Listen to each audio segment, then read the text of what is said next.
Hey, what's up, Unbroken Nation? Hope that you're doing well wherever you are in the world. Super excited to be back with you today for another episode with my guest, Melanie Yates, who is a certified neuro coach and best-selling author who specializes in addiction, PTSD, suicidal thoughts, and divorce. This is going to be an absolutely incredible episode. Melanie, my friend, how are you today? What is going on in your world?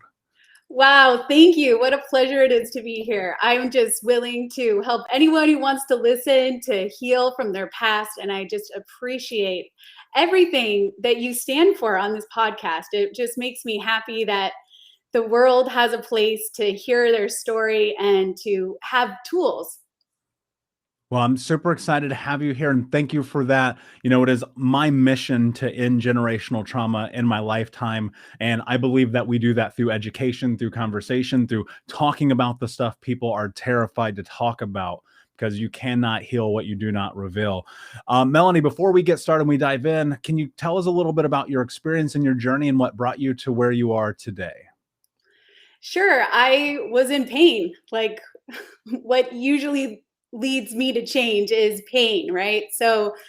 Um, I was in a place where I was using alcohol and food and work as a way to escape what was really going on. And you mentioned earlier, we have to acknowledge our pain or what's really going on with us. And I just in no way was going to do that. And so I just pushed everything down and pretended like I was fine. And I even think I fooled a lot of people. I kind of had that gift of being a chameleon and just being who you wanted me to be. And it took its toll. And eventually, I would just find myself, if I was alone driving in my car home, I would start crying. And I felt this deep despair. And it just caught up to me because I really believe that feelings end up going somewhere. We can't just keep pushing them down. They do catch up to us. And so I got a coach, and she changed my life. And this was after trying the regular ways of trying to get rid of something like therapy and acupuncture and meditation and yoga. I used all kinds of different searching, self help, listening to podcasts, going to retreats. I was searching, and I finally found a coach that introduced me to EFT, tapping. And at first, I really thought it was woo woo. I thought it was some kind of weird energy thing. And I even thought that it was against my religion. And I really had to have let go of these closed minded beliefs that I had, these false beliefs about what was really going on. And I was hurting so bad. I was in so much pain. I actually was willing to try something different because I really had nowhere else to go. Yeah, when I say that I get that, I definitely do. What's fascinating? I was on a plane from Portland to Thailand, and I actually was sitting next to a tapping expert, and we had this really interesting conversation about it. Um, for those who don't know, and there's so many layers of this, we're going to dive into. I'm super excited about this. What is tapping? Let's create some context for people who are like, "What is that?" So there's so many definitions of what it is, but I'm just going to speak what I think is the easiest way to understand. Tapping is a way to shift energy in our body. And you've discovered this, and it's been on this podcast of how things get stuck inside of our body and emotion gets stuck inside of our body, and that trauma and past events and fear gets stuck in our body, and it's unconscious. And then we, as human beings, we don't really want to go around telling everybody our problems or our past, and so we try to hide it. And these emotions actually get stuck energetically inside of our body. And so tapping helps shift the energy and so that there's more flow in our bodies. And then it also calms down the central nervous system. So we're actually able to think more clearly. And that's been my favorite part of it, because when I'm stressed, I'm using the back of my brainstem, and that's the part where it's the fight or flight or freeze, right? And I was having so much trouble knowing what the next step was to do. I literally I even have ADD, and that can also cause me to just, my mind just shuts down when I feel an intense emotion. My brain stops. It literally just won't work. And so tapping has been this great healing for not only, you know, past events for me, but it actually helps my brain think better, and I'm able to solve problems because I'm relaxed enough to let the right and left side hemispheres of my brain actually do what they're supposed to do. What's the kind of practical usage? So for someone listening right now and they're like, "Okay, I kind of understand the concept, but what does it really mean?" How do we go a little bit deeper into this? Like, can you give us an example of how one would apply this to their life? Sure. So let's just say I wake up in the morning and I start feeling a little anxious about all the things that I need to do. You know, maybe the kitchen is still a mess from last night, or I have all these appointments, and how am I going to make it to that and pick my kid up from school and have dinner ready by tonight? So, right off the bat, our brain can start running like on that little hamster wheel and kind of get ahead of ourselves instead of being in the moment. And so, I think all you have to do is kind of acknowledge, what is my brain telling me right now? And a lot of times our brain lies to us. So my brain says, there's too much to do. I don't have enough time. As soon as I can kind of feel that, usually I feel it in my body. I kind of feel it in my stomach. It feels tight or almost nauseous. And I can even feel it in my neck. I'll store my tension in my neck, and so it's like as soon as I wake up, I can kind of feel these muscles starting to get tight, and I acknowledge, hey, there's something going on. I need to acknowledge. I need to honor my body and my feelings. They're trying to tell me something. They're giving me a signal.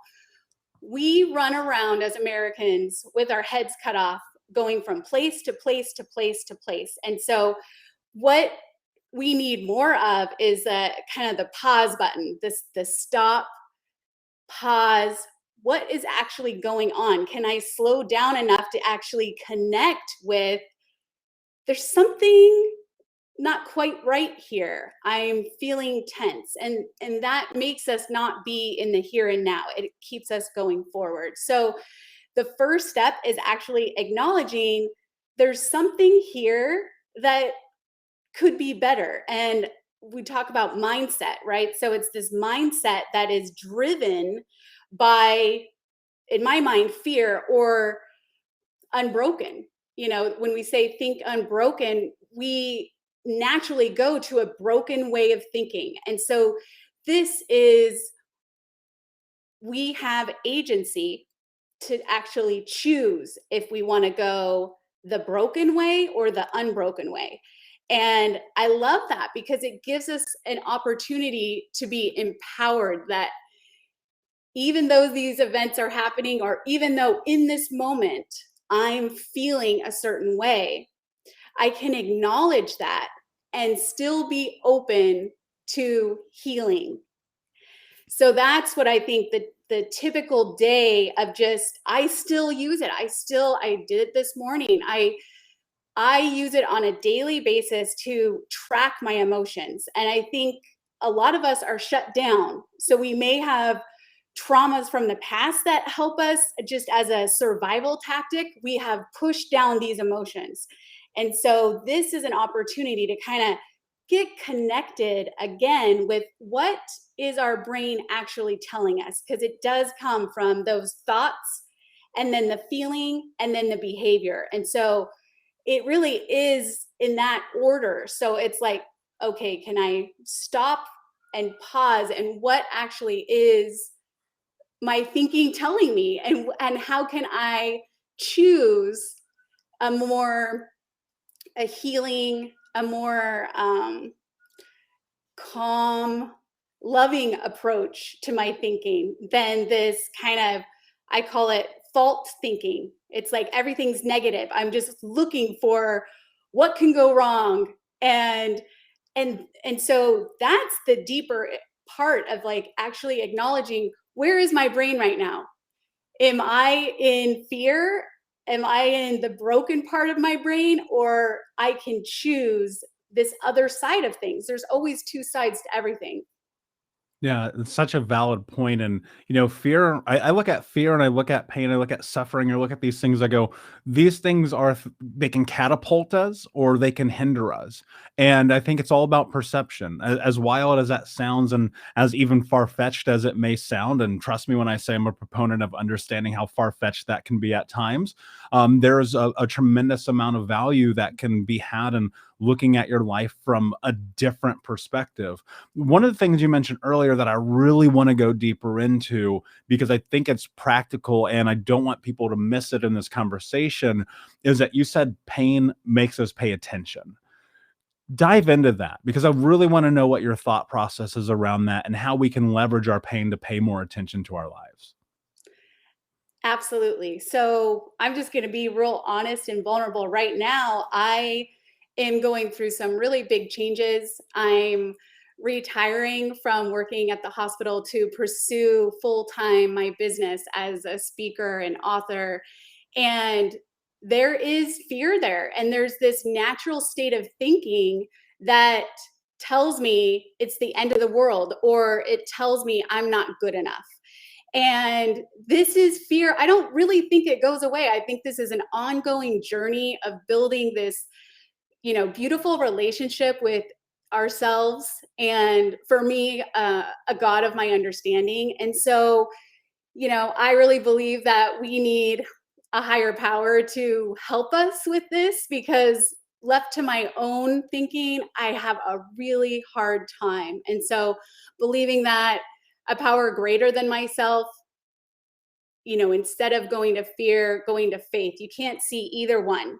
And so I know what I feel like when I'm in fear. And I know what I feel like when I believe that there's something incredible out there that has my back, that believes I'm worthy of all the dreams and desires and passions I could possibly think of, and wants to give me even more than that. And that gives me goosebumps. Like, that's how I want to believe and train my brain, rewire my brain, that is possible, that there is something bigger than me and bigger than a human power that is for me, and that all things, even when it seems impossible, even when it's painful and I feel like I can't go on anymore, look at all of what I've been through, there is always hope, especially when we can train our brain. Because I really believe, as a neuro coach, we have to train our brain to think differently. Otherwise, it just keeps going back to that natural state, the natural man of being afraid. When I think of a caveman, what did they do? They hid in a cave because they were afraid.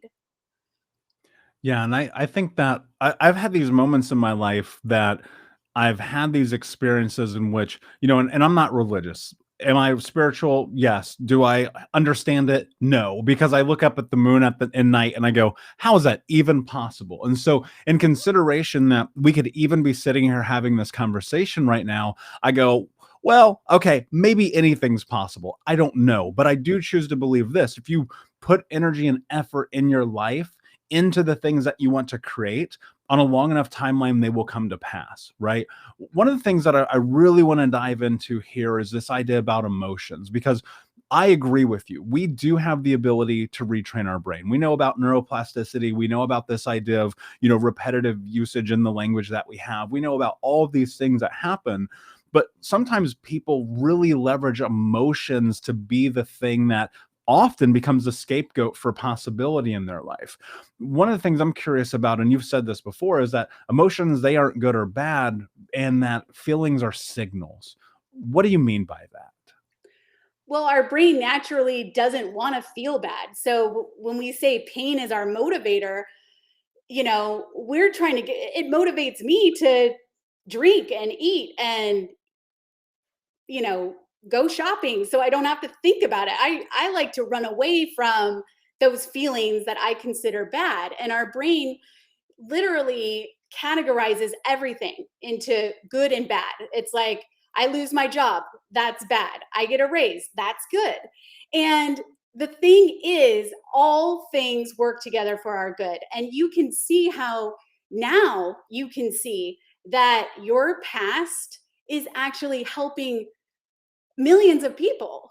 Your goal is to reach internationally around the world. You have big goals of using what appeared to be horrible and painful and what we would categorize as that's that's bad, and you've made good out of it. And so I believe all of us have the opportunity to make every single thing that happens work for us. And I believe the universe is for us. So even when it's seemingly, and that's the key word there, seemingly, because our brain is programmed, fight or flight or rest. And it's programmed that way. And so if we can look at emotions as signals that my emotion needs something instead of just being closed to this is bad, I need to run, this is okay, I'm going to relax, we can actually dive deeper and acknowledge I'm feeling angry right now. And usually I feel angry because I don't get my way. So anything that happens during the day that didn't go the way I planned, I'm like, ugh, it can irk me really easily. And so when I look at that and think, okay, I feel irked because I didn't get my way, and my way is the best way, right? So I think that that's the way it should go. But then when it doesn't, it's when I take a look at what is my anger telling me? It's like my anger is telling me I want to be acknowledged. My anger is telling me I like it my way. What can I do next time when I don't get my way that would still be a way to acknowledge and honor the way I feel? Because I think what happens is the other thing is, as men, I think you're taught, don't cry. And it's okay to be angry, but for a woman it's not ladylike to be angry. So that we have that too, where society tells us this is okay for you to feel, this isn't okay for you to feel. And so that adds to am I doing something right? And it doesn't have to be right or wrong, it's a signal. What does it need? So kind of using like a question pattern of like, what is this signal of being angry telling me, and what do I want to do with it next time? Or how am I going to honor my anger? Is there something I can do? I remember this coach had me break bottles because I was angry, and we came up, well, what would feel good to my anger? And it just came to me that breaking glass would feel good. And so I found a way to safely break some bottles that I could clean up. And it felt good. And it was like, it's just a way, usually our emotions need to be released. And so EFT is another way to release them without, breaking glass. Cause I told myself I would never do that again because I did not like cleaning it up. So tapping is easier for me. Yeah, and what a great analogy for life, right? We have to clean up the glasses that we break. And I think what's really fascinating about this is understanding, yes, you can make meaning of the emotions that come once you get, I think, a little bit closer into understanding who you are, understanding the emotional capacity, having a coach, having therapy, doing the work, the whole nine. Because if you would have told me what you just said 15 years ago, I'd be like, you're out of your mind. Like, that makes no sense to me, right? And I think there is a process for this to make a lot of sense. You do have to do a bit of work around it, and I think that's because trauma, these events that have happened, and the trauma that comes along with it, those are triggers that are trapped and entangled inside of our emotions, right? How do you manage that? Where on the one hand, yes, you're like, okay, I can reframe this, I can create a change in the way that I process and make meaning of these things, but I still feel so trapped or entangled inside of those traumatic events and experiences. How do you navigate that? How do you like start to reframe around that? So those events become almost a part of us. It's, when we have events, it kind of runs a program in our brain. So what happens is you have a traumatic event and your brain is now programmed with this event. And so when I think of something, I run it through my broken thinking because that's what happened to me and the program was instilled in my thinking. And so it's natural for me to run my program of I'm afraid, if I leave my full-time job and start my own business, I'm afraid um I'm going to be a loser without any money. And it's because of past trauma experiences that are instilled in my brain that when I get a thought or a fear, it runs the program of my broken thinking. And so we have to rewire it to different thinking. And you know, that's why we get help, because a lot of times we can't see our own broken thinking, and that's why we can't do it alone. I don't know anyone who has been able to reprogram their broken thinking alone. We need each other, and that's one of the reasons I'm so passionate about being a coach. I want to pass on what someone passed on to me. I want to teach what tools worked better than anything else. And I want to help people. I want to get the information out there, and that's what I think you're doing with your podcast and your life, is that you really want people to know there is a solution, there is hope. Yeah, 100%. And I think more so what it is, I've heard this kind of frequently over the last couple of months, which is really fascinating about this idea of we teach what we ourselves needed to learn. And that's so much about what this is, because I look at it and I measure the reality that had I had these tools 15, 20, 25, 30 years ago, my trajectory in life at certain phases would have been much different. But also I recognize that like you can't change the past, so I don't get hung up on it. Instead, my mission is very much like, if we can create something someone can hold on to, then they can be able to start to make this massive shift in their life. And that's what it's about, right? And that's a big part of what you're doing and you're moving towards. One of the things that I'm wondering about, that I'm curious when it comes to emotions, and you briefly mentioned this earlier, is that there's this idea of like neutralizing the emotions that we recall throughout these triggers of trauma. What does that actually mean? Because I'm fascinated by this, because I think that because we make meaning so much about good, bad, or the other, I love the idea of neutralizing them, but I'm also partly because of it conflicted. Is that a good thing or a bad thing? So I'd love for you to explain that a little bit more in depth. Okay, this is my favorite part. So what happens when we have a traumatic event is that the emotion kind of wraps around the facts, and then it can distort what even happened, because our thoughts and our feelings uh, are really two different things, and the facts is different than what our feelings make it. So what happens is they get entangled, and then we're triggered by even something as simple as my husband can say, I don't want you to go to the store by yourself, and I can be immediately triggered that he's trying to control me from past experiences. And so that's not really the truth, that's not really the facts. So what we have to do is separate the information from the feelings. And so many times we don't know how to track our emotions, we don't know what to do with our emotions.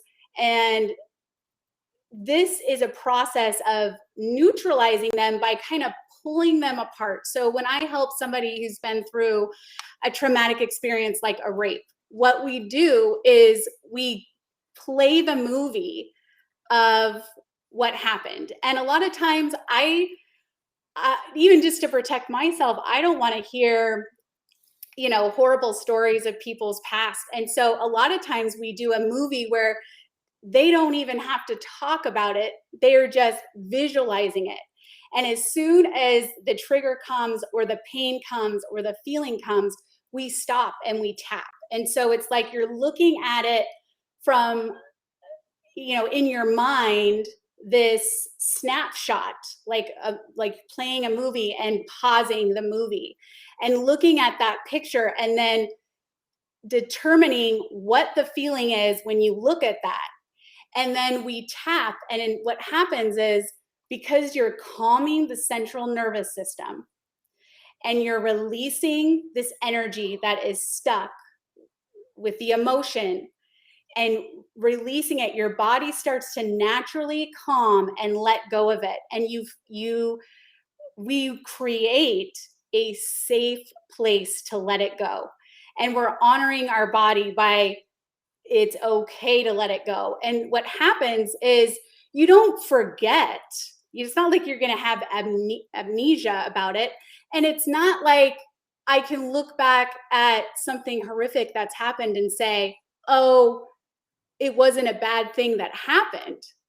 It's not about that. It's about releasing the trigger so that I'm neutral. What I mean by that is that I can see the facts like reading a history book. So it's more about, this is what happened. These are the facts. And I'm not triggered by the pain of what's happened. And so that's what I mean by neutrality. It's really just this place of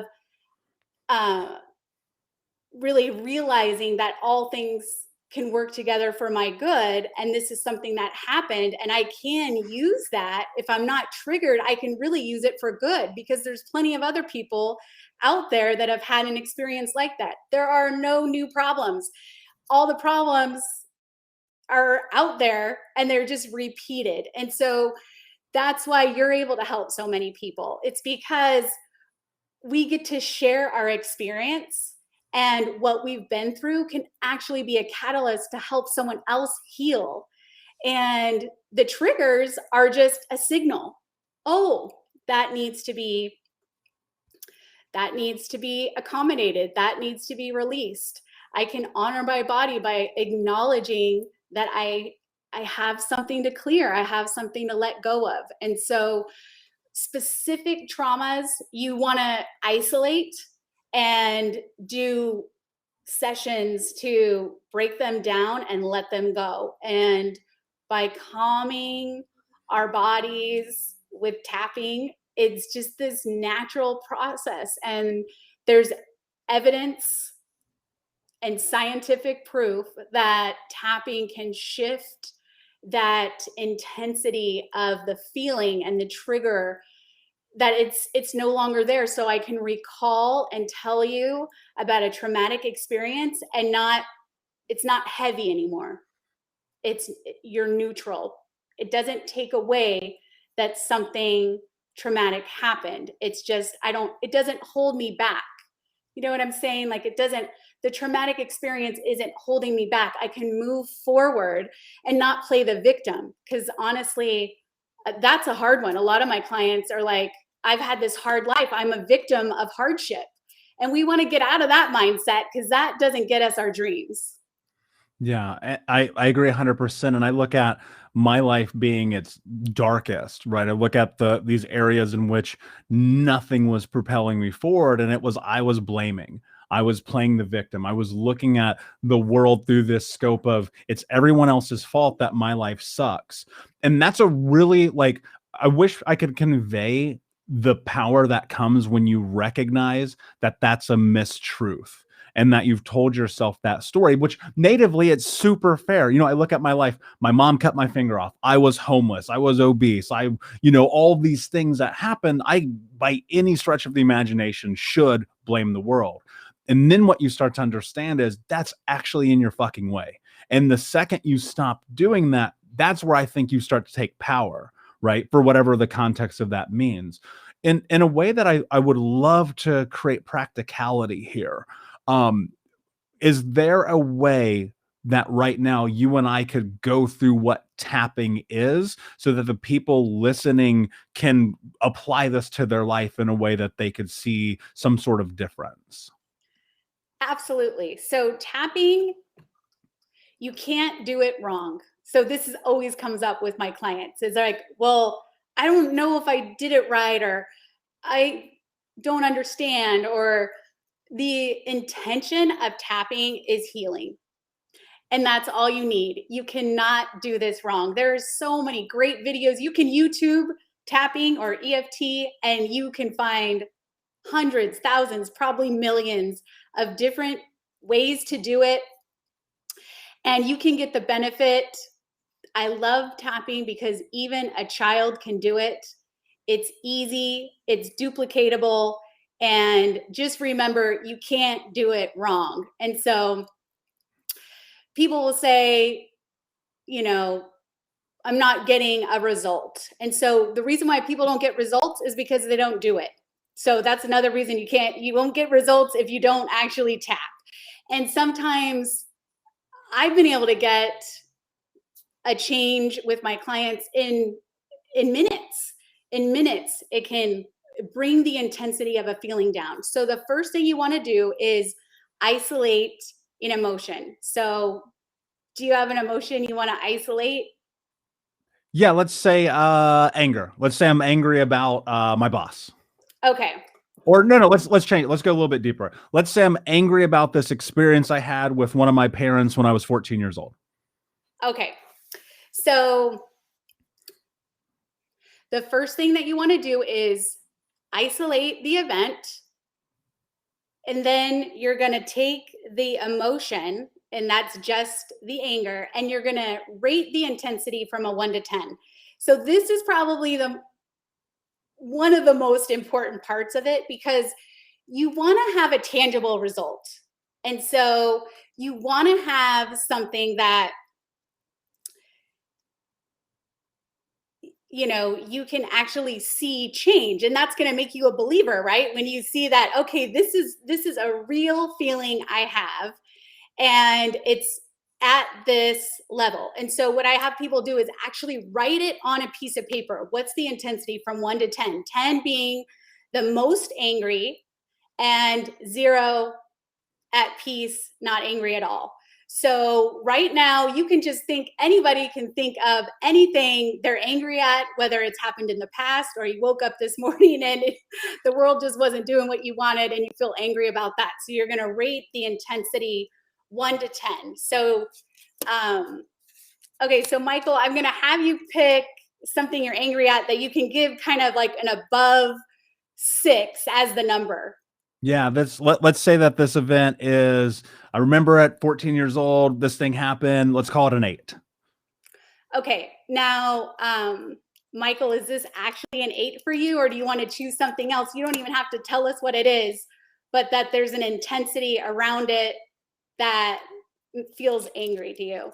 Yeah, no, it's an 8. Okay, all right. So we're gonna write that number 8, and I'm gonna think of something that I'm kind of angry about too. So then there's a setup statement. So there's this place on the side of your hand, on your pinky finger by the palm. We call it the karate chop point because it's kind of like, hiya, the place that you would, hit a board in the center. So it's right there on the side of your hand, and you just lightly tap. And the thing is that I've learned is that, let's say you don't want to tap, maybe it hurts to tap certain places on your body. You can do it soft, or you can just visualize.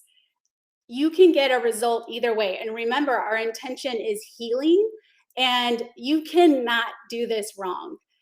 Now, they've found some things that make it more effective. And so we tap on the side on the karate chop point, and we give a setup statement.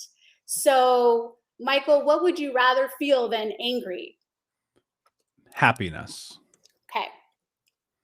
So we're going to say, Even though I feel angry, I honor my feelings and I accept how I feel. And then we're going to kind of do that one more time. So even though I feel angry, I honor my feelings and accept how I feel. Even though I feel angry about this situation, I honor my feelings and I accept how I feel. Now we're going to move to the top of your head. So on the top of your head, you just tap anger. I feel angry. Then you're going to tap on the top of your eyebrow. And I want you to think about how it feels to be angry. Do you feel it somewhere in your body? Do you feel tension in your neck? Then you're going to move to the side of your eye. I feel angry.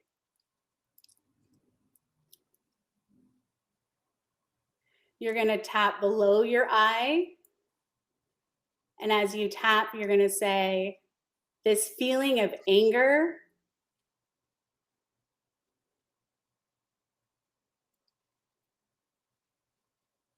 this feeling of anger. You can repeat after me or you can just listen as you tap. And then what I do is I make a C with my hand and I tap above my lip and below my lip. So it's kind of like right below your nose. You can tap just below your nose and you can tap below your mouth, but I feel like it's 2 points that you can tap with a C and get 2 points at the same time. So you get to go a little faster. So as you're tapping there, you're going to say, I feel so angry. And the more that you can actually keep tapping and recall what you're angry about. So really thinking about how my parents made me mad and exactly what they did that made me mad, and that I wish I didn't have to go through it. Wish I didn't have to go through this experience. You're really pulling up the emotion. We're going to move to our collarbone. So you can feel your collarbones and you can tap with 2 fingers across your collarbones, or you can just tap in the center. So as you're tapping, you're recalling this anger. And the more you can think about the feeling and pull up the negative part, the better, because that's how we're actually acknowledging and honoring how we feel. And then we will get into the positive. So we first have to acknowledge where we are. And I think that's very powerful, to acknowledge and honor the signal our body is giving. So as you tap on your collarbone, think of where the anger feels inside your body, where the tension is. If it feels like even clasping your fist, think about what your anger needs. The next place we're going to tap is under your armpit on the side of your body. So usually I have to lift my arm up to get to the side part of my body, right under my armpit. And I just use my whole hand to just kind of tap underneath there. So I'm thinking about this anger, how it feels in my body. I'm acknowledging it. And I'm really accepting it. And the more that we can feel something, the more we're acknowledging it. And then even I've had patients where it's like, oh, I'm so angry. It's like you really want to get into it. So as you tap on your head, it's like you can make facial expressions of what anger looks like, and really tapping into, I'm angry, and you can even say it in your tone of voice, I'm angry, really bringing up this negative emotion. So angry as you tap on the top of your head. Now we're going to shift. It's okay to have my feelings. As you tap on the top of your eye by your eyebrow, it's okay to have my feelings. It's okay to be angry. Then we're going to move to the side of our eye. My anger is a signal. As you tap, think about what your anger wants. And a lot of times things will come to your mind as you tap and we ask questions. Anger. Then you're going to tap below your eye. Consider what it would feel like to be happy, even in this moment. If I was to look back at that experience and choose being happy, even though it doesn't feel good. Okay, now we're going to tap around our mouth with a C, or below your nose and below your lip. It's okay to release this anger. And as you tap on your collarbone, we're going to say, I release my anger. And as you're continuing to tap on your collarbone,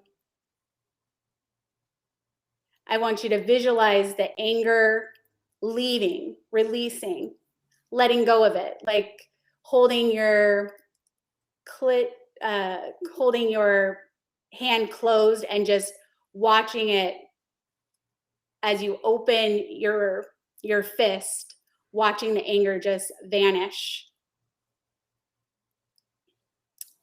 I honor the signal anger gives me. You're going to tap under your arm, by your armpit. I honor my feelings, even anger.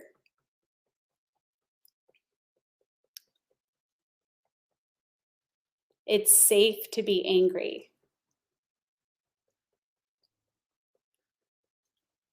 So one more time on your karate chop point. I honor my feelings and I'm open to being happy. I honor my feelings and I'm open to being happy. I honor my feelings and I'm open to feeling happy. And then what I'm going to have you do is gently stop tapping and take a deep breath in.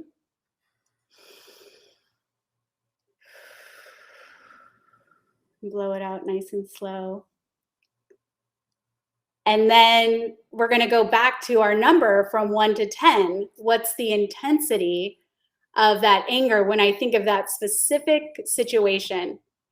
And would you like to share with us, Michael, what your number is? Yeah, it's much lower. I'd call it like a 2. Okay, that's awesome. And Michael, you're kind of experienced with being connected and letting things go. And that is awesome. Of course, that's awesome. And what we want everyone to know is that any movement in the direction towards zero it means it's working. And I guess that's what I want to leave people with, that that was only a couple minutes. That was literally, and I was trying to explain as we were going along, but usually, 2 rounds of those points can bring down, a number 1 or 2. That is moving in the right direction. Now, I do want to say that sometimes it could stay the same or it could go up. which both are signals that we're onto something. You know, I've had where we've tapped on a traumatic experience and they're like, I was at a 7, now I'm at a 10, which means we have the opportunity to actually, we've gotten to the heart of the trigger. And it's actually exciting for me when someone says it's gone up, because that means let's just stick with this, and we're going to just keep doing the round, because that means we really have it. We really have the core of what we need to release. And that's the good news, guys, you know, because once we don't have those triggers, we can start thinking with a healed mind. You know, we really can think unbroken, and that's the beauty of it. And so I just wanted to let people know that sometimes when people stay the same, it's because we haven't gotten into the emotion. Like, we protect ourselves, you know. If we have an emotion or we have something that's going on, we don't really, maybe we don't want to feel anger. Like for me, like as a woman, I've been taught that I shouldn't be angry. And so I might not even call it anger. I might call it something else. And it might not connect, because I don't even know how to articulate what it is that's really going on. But as you tap, your mind will feel more safe to let you think more clearly, it will be more open. Your brain will feel safe to let go of some of these things it's been trying to protect you from. Yeah, and first and foremost, thank you for that. That was really powerful and practical. And I will say this, from a contextual standpoint, going through this in the way that we did is definitely practical. But I think that working with someone like you who can be there and guide you through that process singularly around that specific event will carry so much more weight. And that's been my experience, right? While you can watch the YouTube videos, you can read the book, you can do all those things, there's nothing better, in my opinion, than doing this with a practitioner. Somebody can help guide you through this start to finish. So super practical, amazing exercise. And thank you so much for teaching that to the Unbroken Nation audience today. My last question before I ask you my last question is, can you tell everyone where they can find you? Absolutely. So I wrote a book last year called Happy, Joyous, and Free. Love your life no matter what signals are out there, right? And so my webpage is happyjoyousandfree.org. Happy, joyous, and free.org. Awesome. And of course, we will put all of the links and all of the everything in the show notes if you want to go and learn more from Melanie, which I highly recommend. Melanie, my friend, thank you so much for being here. It's been such an incredible, incredible episode with you today. My last question for you is, what does it mean to you to be unbroken? What it means to me is a daily reprieve of unbroken, because every day I wake up with a brain that wants to kill me. Basically, it wants to keep me safe, and that's its job. That's its job. And I am constantly every day having to start over to choose a better way of thinking. So my natural state is broken. And the hope is we have free agency, that we're able to choose something different. And that's what I believe you have done. You've been through a lot, and you have these goals of, clearly, I want to use my agency and my choice and choose something different. I don't have to remain broken. And even as much as I know, as much as I've learned, and as much as I've practiced this skill, I have to remember that it's easy for my brain to go to that broken thinking. And I want healed thinking. And so Think Unbroken is a daily reprieve for me, where I have to make a deliberate choice to be free of that broken mind that wants to keep me the same. And we all know that learning and growing, we can't stay the same. That's not the goal. The goal is to move forward. And so I just hope that this reaches as many people as possible, that they know that they are empowered to choose to think unbroken. Amazing, my friend. Thank you so much for being here. Such a phenomenal conversation. We will have to do this again. Unbroken Nation, thank you so much for listening. As usual, please like, subscribe, comment, leave a review, tell a friend. And until next time, my friends, be unbroken. I'll see ya.